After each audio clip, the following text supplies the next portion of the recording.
Hello students, welcome करते हैं आपका एक बार फिर से हमारी केमिस्ट्री क्लासेस में। आगे हम बात करेंगे आज फॉस्फोरस के बारे में। रिसेंट क्लासेस में भी हमने फॉस्फोरस के बारे में बात की थी। वहाँ पे हमने फॉस्फोरस के बारे में डिस्कस किया था कि फॉस्फोरस किस तरीके से अपने एसिड्स को फॉर्मेशन करता है, ठीक है, और फॉस्फोरस कैसे अपने एलोट्रोपिक फॉर्म में रहता है।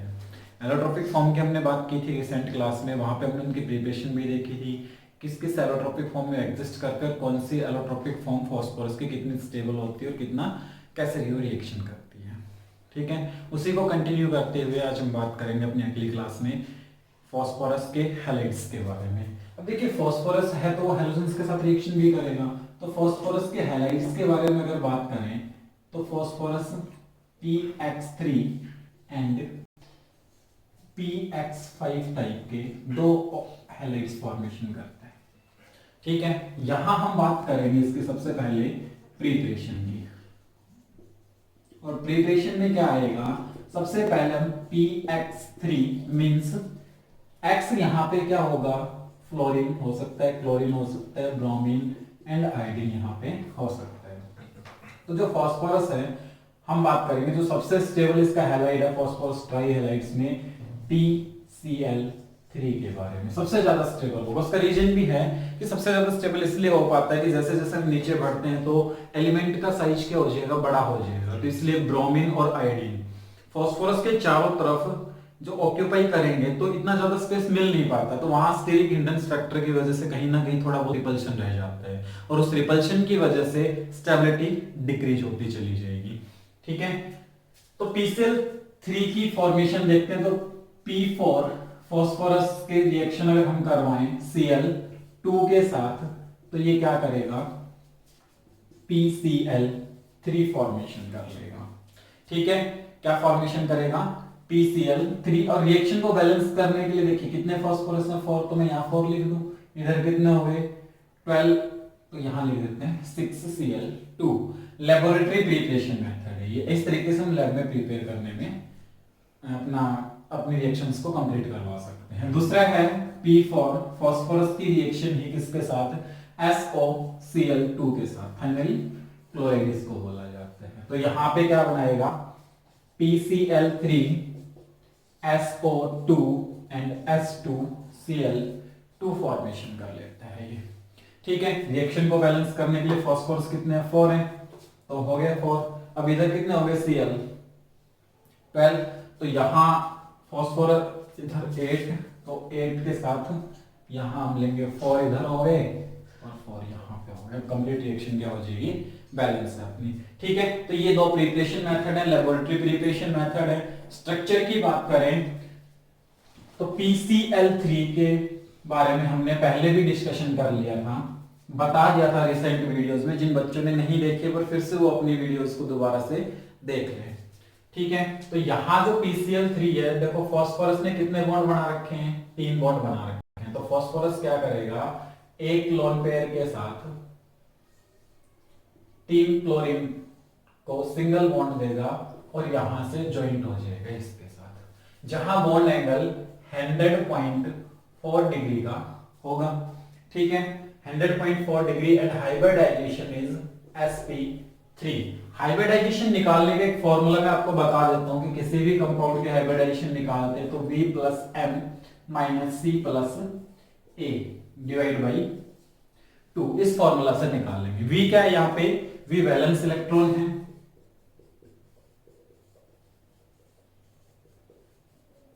Valence electron, M monovalent electrons को कहा जाता है,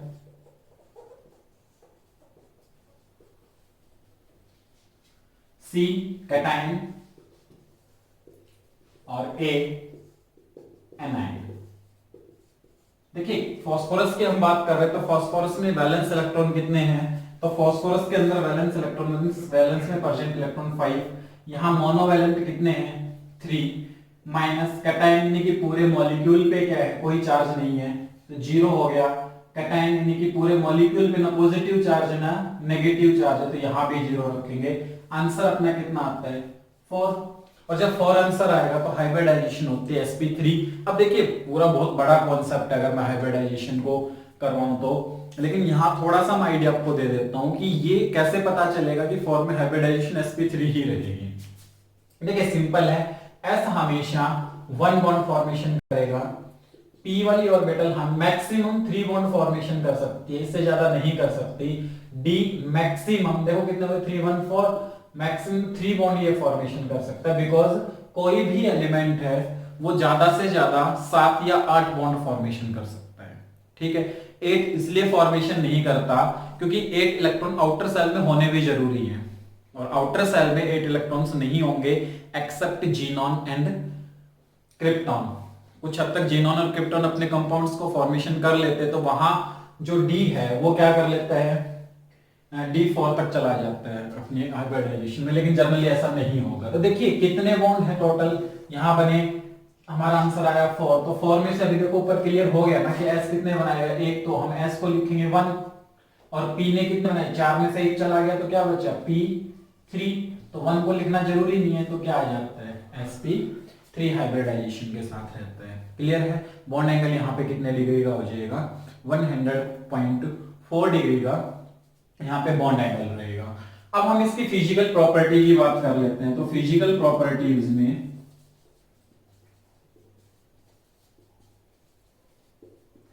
क्या आता है भाई, अपीयरेंस होगी कि कैसा ये दिखाई देगा। पंजेंट है, पंजेंट स्मेल के साथ कलरलेस होता है, बिल्कुल कलरलेस है, कोई इसका कलर नहीं होगा, पंजेंट स्मेल होगी। ठीक है, कलरलेस पंजेंट स्मेल। पंजेंट मतलब एक ही गंध होती है, ऐसा ही नहीं है, जनरली इसकी गंध जो है सहन नहीं होती। बॉइलिंग पॉइंट जो होगा वो इसका होगा 347.1 केल्विन इसका बॉइलिंग पॉइंट लेंगे, एंड फ्रीजिंग पॉइंट इसका जो होगा 161.4 केल्विन इसका फ्रीजिंग पॉइंट होगा। ठीक है, ये इसकी कुछ प्रॉपर्टीज हैं। तो PCl3 का इतना ही था, इससे ज्यादा इसमें कुछ नहीं करना। क्या क्या करना है PCl3 में, यानी कि PX3 टाइप के जो हैलाइड्स हैं उनमें आपको करना है सिर्फ प्रिपरेशन, उसकी हाइब्रिडाइजेशन, उसकी ज्योमेट्री। हाइब्रिडाइजेशन में tetrahedral geometry with pyramidal shape, मैं लिख देता हूं यहां पे, अपने नोट कर लेना। टेट्राहेड्रल ज्योमेट्री रहेगी,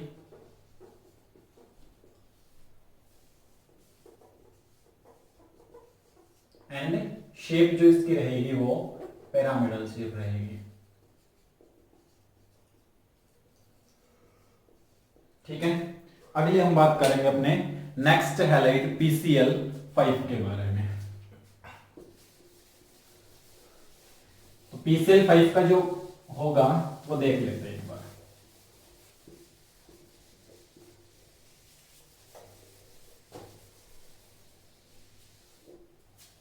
PX5 टाइप में तो क्या आएगा, PX5 में PCl5 प्रिपरेशन अभी हमने देखी थी, फास्फोरस की थी, क्या रहेगा 10Cl2 के साथ रिएक्शन करवाएगा तो PCl5 बन जाएगा, हो गया प्रिपरेशन।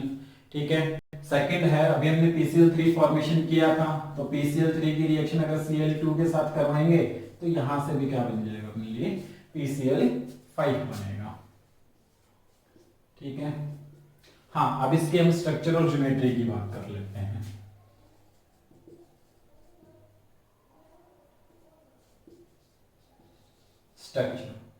स्ट्रक्चर कैसा रहेगा, PCl5 है, फास्फोरस अपने 5 क्लोरीन के साथ जुड़ा रहेगा।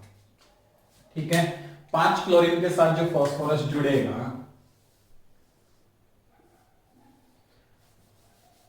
Triangular bipyramidal geometry with 90 degree and 120 degree bond angle. ठीक है, here the bond length of equatorial and axial bond is different। दोनों की जो बॉन्ड लेंथ होगी वो क्या रहेगी, डिफरेंट रहेगी। यहां ये जो बॉन्ड लेंथ है ये 240 पिकोमीटर, एंड दूसरी जो बॉन्ड लेंथ है वो रहेगी 202 पिकोमीटर। बहुत बार ये क्वेश्चन बनता है कि is all bond in PCl5 are equal और नॉट, तो यहां सारे बॉन्ड इक्वल नहीं होंगे। ठीक है, जो एक्सियल बॉन्ड है, जो एक्सिस के ऊपर बने हुए हैं, जो रेड कलर में मैंने दिखा रखे हैं, इनको एक्सियल बॉन्ड बोलेंगे, और जो ब्लैक कलर से दिखा रखी है इक्विटोरियल है। इक्विटोरियल बॉन्ड एंगल बॉन्ड जो है वो क्या होगी, इनकी लेंथ कम होती है as compare to axial bond. ठीक है, ये थोड़ा सा क्या होगा, रिपल्शन की वजह से हो जाता है। तो PCl5 का ये स्ट्रक्चर रहेगा। हाइब्रिडाइजेशन की अगर बात करें तो थोड़ी देर पहले मैंने आपको फॉर्मूला बताया था। तो वैलेंस इलेक्ट्रॉन कितने हैं फास्फोरस में, 5। मोनोवैलेंट का मतलब होता है जिन इलेक्ट्रॉन्स ने सिंगल बॉन्ड बना रखा है उनको मोनो इलेक्ट्रॉन्स में, मोनोवैलेंट में गिना जाता है। तो यहाँ सिंगल बॉन्ड कितने परसेंट है, 1 2 3 4 5 सिंगल बॉन्ड है। तो 5 + 5 ओवरऑल मॉलिक्यूल पे कोई चार्ज नहीं है, तो -0 0 डिवाइड बाई 2, आंसर आ गया अपना 5। आंसर 5 आता है, तो इसका मतलब क्या है कि 1s होगा। P कितने बनाएगा, 3 बनाएगा, तो टोटल कितने हो गए 4, एंड D 1 होगा। तो यहाँ 5 में से हमें क्या करना है, एक S को निकाल देंगे, 3 P को निकाल देंगे, बचे हुए D हो जाएंगे। चाहे वहां 5 6 7 8 कितने भी हो, एक S रहेगा, 3 P रहेगा, बाकी बचे हुए D हो जाएंगे। अगर किसी कंडीशन में P 3 नहीं बन पाते तो जितने बन रहे वहीं तक हम छोड़ देंगे। ठीक है, तो sp3d के साथ इसकी जो ज्योमेट्री है, ज्योमेट्री जो इसको बोलेंगे वो क्या रहेगी, ट्राइएंगुलर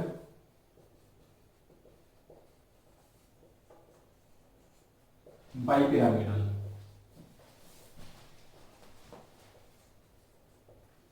ठीक है, यहां लोन पेयर कोई प्रेजेंट है नहीं, तो ज्योमेट्री एंड शेप दोनों ही सेम रहेंगी। अगर लोन पेयर आता है तो ज्योमेट्री चेंज होकर के शेप में कन्वर्ट हो जाते हैं। फिजिकल प्रॉपर्टी की अगर बात करें तो हेयर फिजिकल प्रॉपर्टी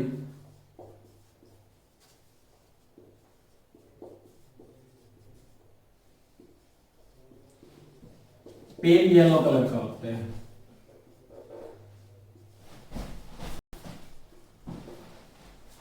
ठीक है, पेल येलो क्रिस्टलाइन सॉलिड आप इसको कह सकते हो। ठीक है भाई, तो ये अपना क्रिस्टलाइन सॉलिड में रहेगा। अब देखिए यहाँ जो एक इंपॉर्टेंट प्रॉपर्टी है, यहाँ पे पूछा जा सकता है कि वैसे तो इलेक्ट्रिसिटी का गुड कंडक्टर नहीं है, बैड कंडक्टर है, क्योंकि यहाँ कोई आयन फ्री नहीं है। But in solid state PCl5 is a good conductor of electricity. Solid state में इलेक्ट्रिसिटी का गुड कंडक्टर है। What is the reason behind this, इसके पीछे का रीजन देख लेते हैं एक बार कि क्या रहेगा। तो जो PCl5 है वो क्या करता है, इसकी 2 यूनिट आपस में मिल जाती हैं, और इन सॉलिड स्टेट, जब सॉलिड स्टेट में रहता है तो ये एग्जिस्ट करता है, पॉलीहाइड्रोन फॉर्मेशन कर लेता है, PCl for positive and PCl6 negative की फॉर्म में। तो देखिए यहाँ आयंस हो गए ना, पॉजिटिव और नेगेटिव आयंस हो गए, पॉजिटिव नेगेटिव हाइड्रोजन फॉर्मेशन हो गए, तो ये इजीली क्या कर सकता है, इलेक्ट्रिसिटी को कन्वे कर सकता है। तो इस वजह से ये सॉलिड स्टेट में क्या हो जाता है, अपना इलेक्ट्रिसिटी का गुड कंडक्टर हो जाता है। और सॉलिड स्टेट में जब भी रहता है तो ये वाला पार्ट जो इसका है ये टेट्राहेड्रल में रहता है, और ये वाला पार्ट जो इसका है ये रहेगा ऑक्टाहेड्रल में।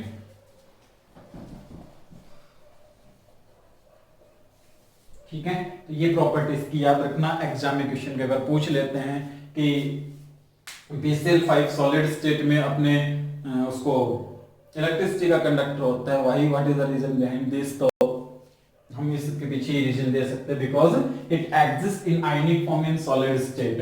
And how it is exist in ionic form in solid state, see on the board. ठीक है, अब उसके बाद हम बात करते हैं कि इसकी जो स्टेबिलिटी होती है वो क्या होगी। जनरली हाई टेम्परेचर पे ये टूट जाता है, जबकि PCl3 नहीं टूटता।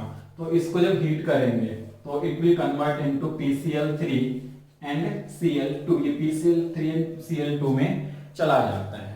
ठीक है, इसके पीछे का रीजन ये है कि यहाँ देखिए स्ट्रक्चर में देख पा रहे हो कि जो 3 बॉन्ड है वो सेम एनर्जी के और 2 बॉन्ड डिफरेंट एनर्जी के, क्योंकि देखिए जब बॉन्ड बड़े हो जाते हैं तो एनर्जी उनको टूटने में कम लगती है। बॉन्ड जब छोटे रहते हैं 202 पिकोमीटर 240 पिकोमीटर, तो छोटा बॉन्ड एनर्जी ज्यादा लेगा।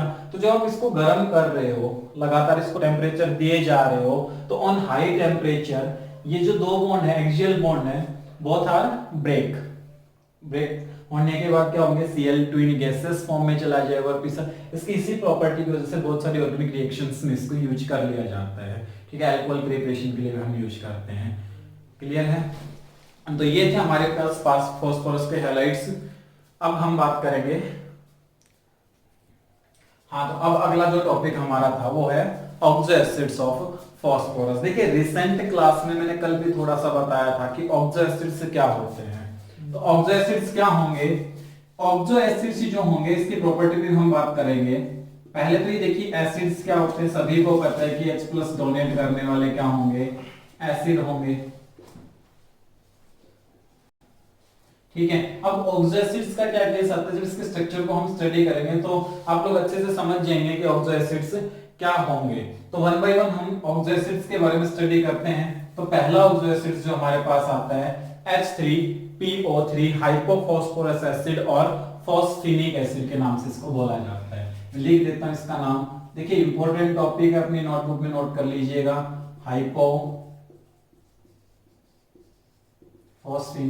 फॉस्फोरस, सेकंड हाइपोफॉस्फोरस एसिड, हाँ जी बिल्कुल। और दूसरा इसको फॉस्फेनिक एसिड के नाम से भी जानते हैं।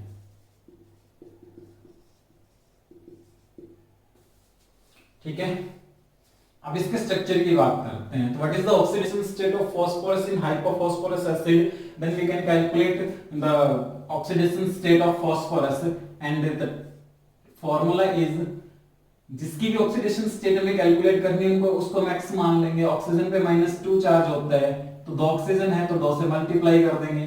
हाइड्रोजन पे +1 चार्ज होता है, 3 हाइड्रोजन से मल्टीप्लाई कर देंगे। ओवरऑल पे 0 चार्ज है। ठीक है, then what is the value of x, I think +1 और उधर जाकर के प्लस का 1 हो जाएगा। The oxidation state of phosphorus is +1। Oxidation state phosphorus की क्या रहेगी, +1 रहेगी। इसके स्ट्रक्चर पे चलने से हमें पता चलेगा कि मोनोबेसिक ये किस तरीके से होता है। तो देख लेते हैं कि मोनोबेसिक ये कैसे है। बेसिक क्या होगा, अभी बात की थी कि एसिड के लिए हमेशा बेसिसिटी निकलती है और बेस के लिए हमेशा क्या निकलती है, एसिडिटी निकलती है। How many H+ given by any compound then it is called its basicity, and how many OH negative ion given by any molecules or compound that is called the acidity of that base। उस base की क्या कहलाएगी, वो acidity कहलाएगी। ठीक है, both are opposite to each other, यानी कि हम क्या करेंगे, जब एसिड के बारे में बात करेंगे तो वहां से बेसिसिटी निकाल रहे हैं, बेस के बारे में बात करेंगे तो वहां से एसिडिटी निकाल रहे हैं।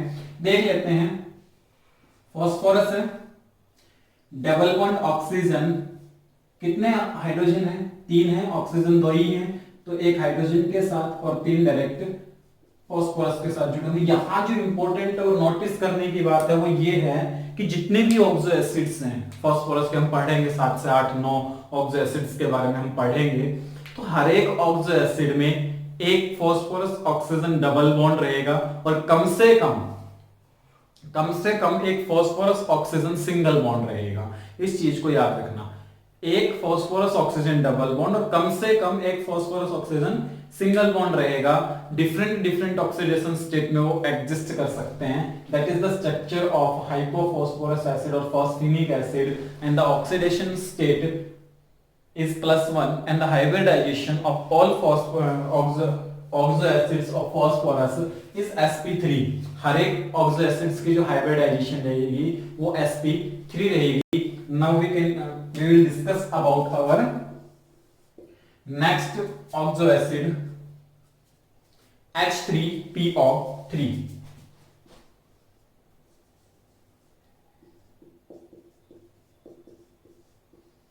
ठीक है, यहां से जब ऑक्सीडेशन स्टेट कैलकुलेट करेंगे, अभी अभी मैंने मेथड आपको बता दिया है कि ऑक्सीडेशन स्टेट किस तरीके से कैलकुलेट की जाएगी। तो ऑक्सीडेशन स्टेट जब कैलकुलेट करते हैं तो +5 आती है। ठीक है, नाम इसका क्या रहेगा, ऑर्थोफॉस्फोरस एसिड। और देखिए यहां हाइपोफॉस्फोरस, इसका नाम रहेगा ऑर्थोफॉस्फोरस एसिड।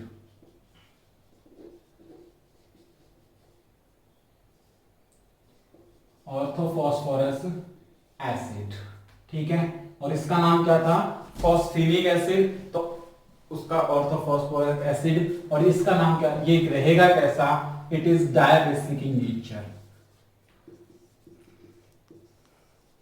डायबेसिक रहेगा।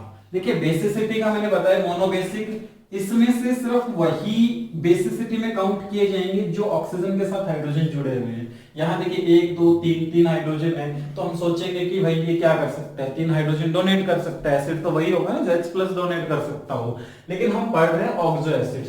तो इसमें स्ट्रक्चर के अंदर जाके देखेंगे, स्ट्रक्चर को समझ करके देखेंगे कि जो ऑक्सीजन के साथ जुड़ा हाइड्रोजन है सिर्फ और सिर्फ उसी हाइड्रोजन से बेसिसिटी निकाली जाएगी। तो यहाँ ऑक्सीजन के साथ जुड़े कितने हाइड्रोजन है, only one hydrogen joined with oxygen, then the basicity also 1, so we can say the monobasic hypophosphorous acid is monobasic. ठीक है, ये मोनोबेसिक रहेगा। उसके बाद अगला हम क्या करते हैं, स्ट्रक्चर के बारे में देख लेते हैं। तो स्ट्रक्चर जब इसकी पढ़ेंगे तो फास्फोरस डबल बॉन्ड ऑक्सीजन, मैंने बोला कि at least 1 phosphorus double bond oxygen यहाँ रहेगा, and OH and OH and O। देखिए यहाँ कितने ऑक्सीजन के साथ जुड़े हाइड्रोजन है, 2 hydrogens are bonded with oxygen, then basicity is dibasic, इसकी जो बेसिसिटी रहेगी डायबेसिक, ऑक्सीडेशन स्टेट इसकी रहेगी +5। ठीक है, हमने इसके बारे में बात कर ली। तो ये इसका स्ट्रक्चर रहेगा, हाइब्रिडाइजेशन इसकी sp3 रहेगी। क्लियर है? And our next oxo acids is pyrophosphoric acid. क्या रहेगा, pyrophosphorous acid, H4P2O5। Oxidation state calculate करके निकालेंगे तो यहाँ ऑक्सीडेशन स्टेट इसकी जो आएगी वो आएगी +3। एंड देख लेते हैं कैसे आएगी, वो मैं अभी आपको समझा दूंगा कि कैसे आएगी। अभी इसके स्ट्रक्चर पे चलते हैं हम सीधा। तो स्ट्रक्चर के बारे में जब डिस्कशन करेंगे तो what is the structure of phosphorous acid, pyrophosphorous acid. Name लिख देता हूं मैं यहाँ पे,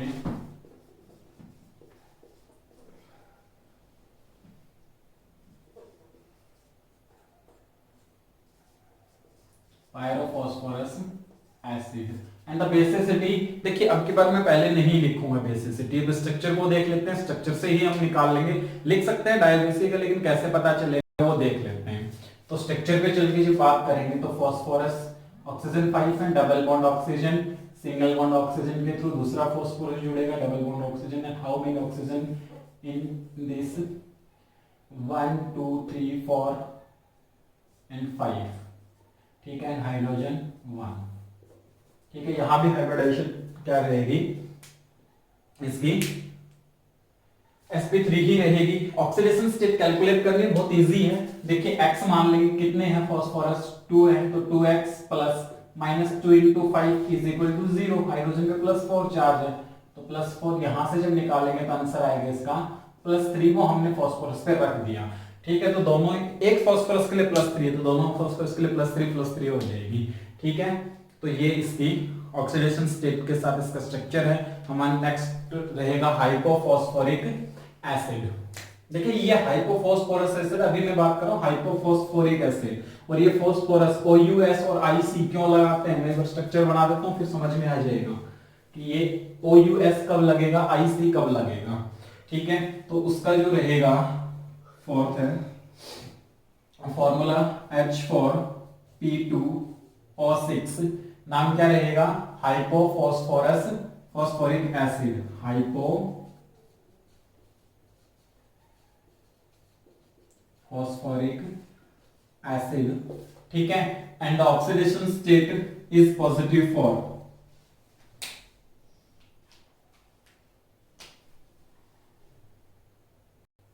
पॉजिटिव फॉर इसकी क्या रहेगी, ऑक्सीडेशन स्टेट रहेगी।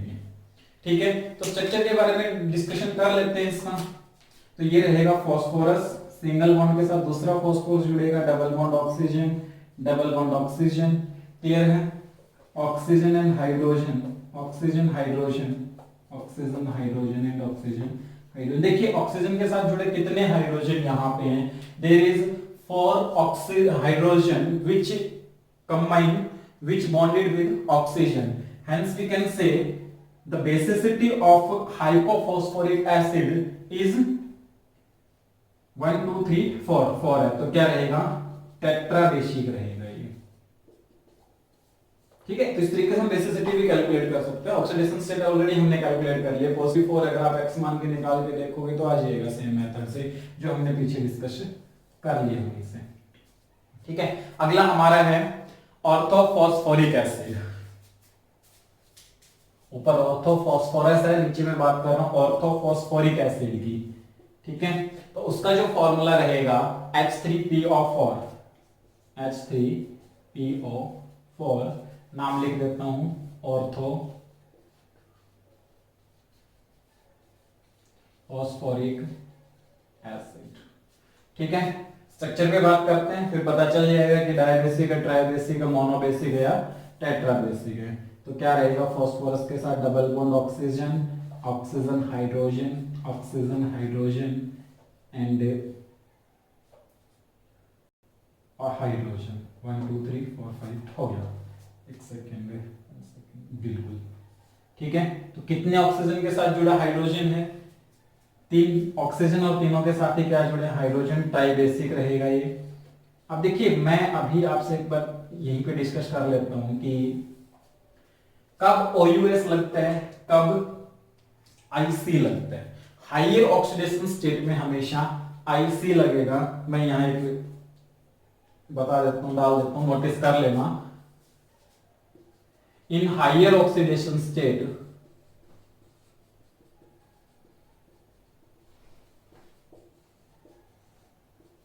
IC suffix will used। ठीक है, इन लोअर ऑक्सीडेशन स्टेट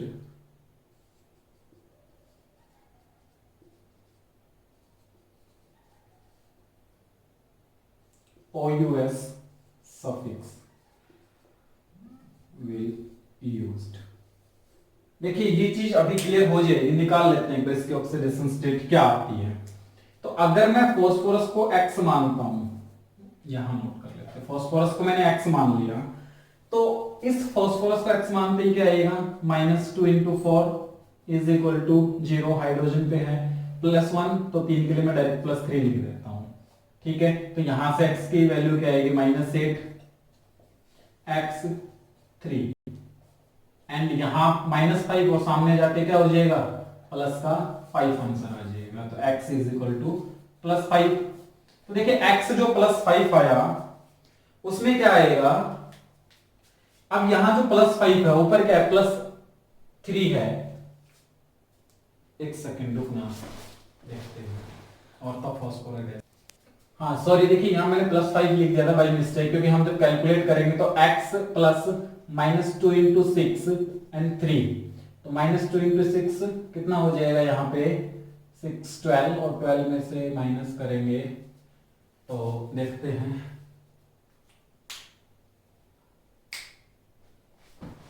क्या रहेगा इसका।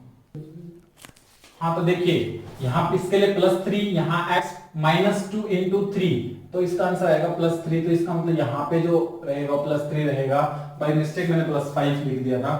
ठीक है, तो यहाँ देखिए +3 है तो OUS लगा, और मैंने बोला था लोअर ऑक्सीडेशन स्टेट में क्या लगेगा, OUS लगेगा, +3 लोअर है, एंड +5 यहाँ पे कैलकुलेट किया, +5 है, IC लगेगा, higher oxidation state, high IC यानी कि फॉस्फोरिक एसिड। ठीक है, तो यहां से ये ऑक्सो एसिड्स के बारे में बात है। अगला जो ऑक्सो एसिड हमारा आएगा वो हमारा होगा, ये था ऑर्थोफॉस्फोरिक एसिड। अब बात करेंगे पायरोफॉस्फोरिक एसिड की। ठीक है, तो 5 के बाद 6, pyro phosphoric acid, and the formula of pyrophosphoric acid is H4P2O5। H4P2O5 था, O7 हो जाएगा। ठीक है, and oxidation state is IC आ गया, तो इसका मतलब उससे तो ज्यादा मिलेगी ना। तो here is oxidation state of phosphorus, लिख देता हूं oxidation state of phosphorus is +5। Structure के बारे में अगर डिस्कशन करें तो स्ट्रक्चर क्या रहेगा, phosphorus double bond oxygen, single bond oxygen plus double bond OH, कितने ऑक्सीजन है, 4, चारों के चारों हाइड्रोजन के साथ जुड़ जाएंगे, टेट्राबेसिक रहेगा। क्या रहेगा, टेट्रा बेसिक रहेगा। हाइब्रिडाइजेशन इसकी भी वही sp3 रहेगी। ठीक है, ये हमारे कुछ ऑक्सो एसिड्स थे। अगला हमारा रहेगा पर ऑक्सो, 6 तक हो गया था, बाकी रेश कर दिए गए हैं। 7 है पर ऑक्सो मोनो फॉस्फोरिक एसिड, पर ऑक्सो मोनो फॉस्फोरिक एसिड। देखिए यहां एक चीज नोटिस करने की है, अच्छे से समझना, इसको ध्यान से एक बार देख लेना। इसका जो फॉर्मूला होता है वो H3PO5 होगा, H3PO5। ऑक्सीडेशन स्टेट अगर निकालेंगे जर्नली तो -2 रख करके, तो -10 इसमें से रहेगा +7, नॉट पॉसिबल। ये चीज ध्यान रखना, कभी भी ऑक्सीडेशन स्टेट वैलेंसी में प्रेजेंट इलेक्ट्रॉन से ज्यादा किसी भी एलिमेंट के आ ही नहीं सकती। अब फास्फोरस के वैलेंसी में कितने इलेक्ट्रॉन प्रेजेंट है? 5, और यहां से ऑक्सीडेशन स्टेट कैलकुलेट कर रहे हो तो कितने आ रही है? 7, तो नहीं हो सकती ना। तो देख लेते हैं कि कैसे होगा। Phosphorus double bond oxygen, single bond oxygen, oxygen hydrogen, कितने हैं? 3 हैं, तो OH एंड OH। देखिए यहां एक पर ऑक्साइड लिंकेज है। पर ऑक्साइड लिंकेज होती है जो oxygen oxygen oxygen oxygen single bond को क्या बोलते हैं? पर ऑक्साइड बॉन्ड बोला जाता है, पर ऑक्साइड लिंकेज आप इसको कह सकते हो। तो देखिए यहां ऑक्सीजन ऑक्सीजन के बीच में सिंगल बॉन्ड है, तो यहां पर ऑक्साइड लिंकेज में जो ऑक्सीडेशन स्टेट होते हैं -1 रख के चलते हो, ठीक है। तो यहां -1 इसके लिए -2 रखेंगे, इसके लिए -2 रखेंगे, इसके लिए -2 रखेंगे। देखिए यही इसमें डिफरेंस था कि जो पेरोक्साइड लिंकेज है वहां -1 रखेंगे, बाकी जगह पे वही कॉमन रहेगी, नॉर्मल ऑक्साइड में जो रहती है -2। तो इसकी जो ऑक्सीडेशन स्टेट आएगी कैलकुलेट करने पे आती है +5। कैलकुलेट करके देख सकते हो, -2 -2 -2 -6 एंड -2 8 में से +1 इस हाइड्रोजन ऑक्सीजन, इस हाइड्रोजन के लिए इस हाइड्रोजन के 3 हो जाएगा, तो माइनस का +5 हो जाएगा। क्लियर है? ये रहेगी। अब देखिए 1 2 3 हाइड्रोजन ऐसे हैं जो डायरेक्ट ऑक्सीजन से जुड़े हुए हैं, इसका मतलब ये क्या होगा? ट्राइबेसिक होगा। हाइब्रिडाइजेशन वही sp3 रहेगी, ठीक है। अगला हम करते हैं बात किसके बारे में? टेट्राबेसिक एसिड है एक अगला जो अपना है, वो है पर ऑक्सो डाइफॉस्फोरिक एसिड। अब ये नाम आगे डाई, यानी कि डाइफॉस्फोरिक, दो फॉस्फोरिक एसिड आपस में जुड़े हुए होंगे।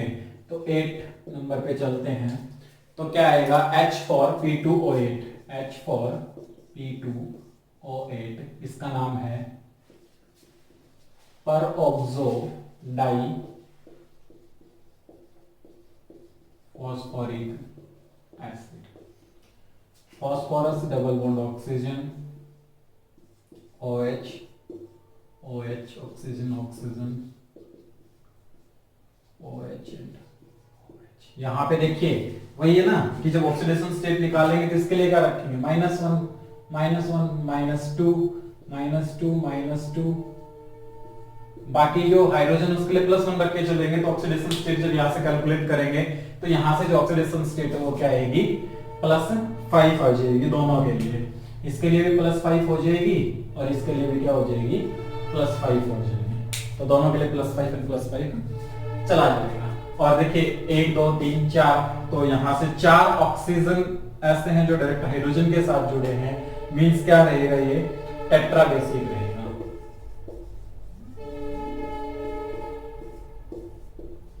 क्लियर? अगला हम बात करते हैं साइक्लोट्राइमेटाफॉस्फोरिक एसिड।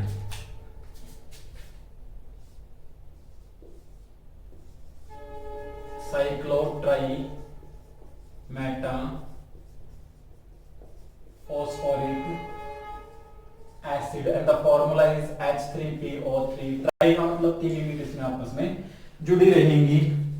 स्ट्रक्चर के ऊपर बात करें तो क्या रहेगा? देखिए बहुत इजी सा स्ट्रक्चर है। Phosphorus oxygen oxygen phosphorus phosphorus and oxygen. हर एक फास्फोरस का double bond oxygen, single bond OH। Already discussion कर लिया था इसके बारे में कि कम से कम एक डबल बॉन्ड और एक सिंगल बॉन्ड OH रहेगा वहां पे,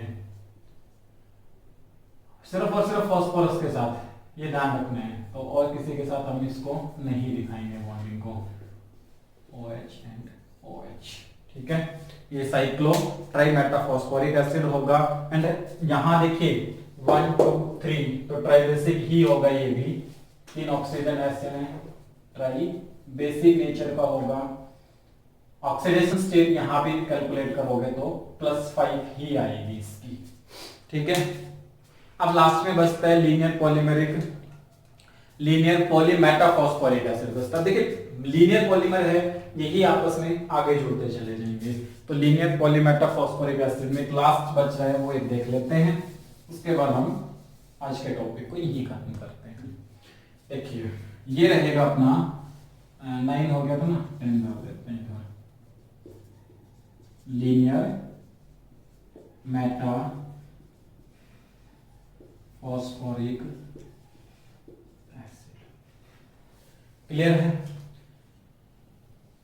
formula H3PO3, n number of units जुड़ते चली जाएंगी, इसमें क्या हो जाएगा n नंबर ऑफ यूनिट्स आपस में यहां से जुड़ती चली जाएंगी।